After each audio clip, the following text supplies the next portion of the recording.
ايه رايك في البوس اللي في الافلام؟ بص، هقول لك على معلومه حلوه قوي الناس لازم تعرفها، عشان الناس دايما فيلم فيه بوس مش عارف مش عارف ايه، مناظر ولا مش عارف ايه، قصه ولا مناظر؟ قصه ولا مناظر. بوسه الفيلم زي بنيه الفيلم، زي روسيه الفيلم، زي اي حاجه. 20 واحد بيبقوا قاعدين حواليك، اللي بيضيف لك نور واللي بيعمل لك مش عارف ايه وبتاع. فهي عباره عن حرفه جدا اوكي.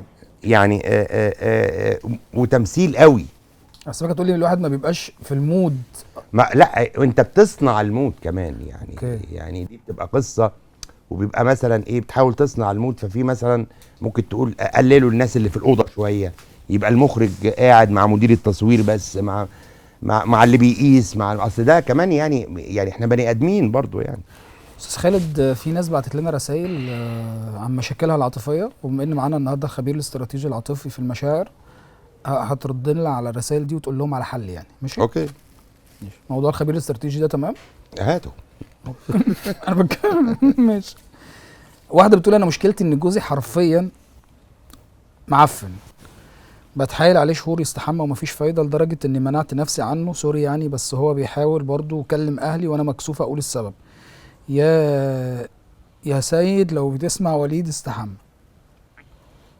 اتطلقي منه، دي للكلب عمره ما طب ما تحاول، طب ما تنصح سيد.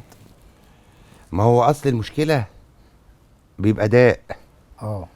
ما بي يعني عارف انت، انا بقول لسيد يعني استحمى يا سيد واتقي ربنا.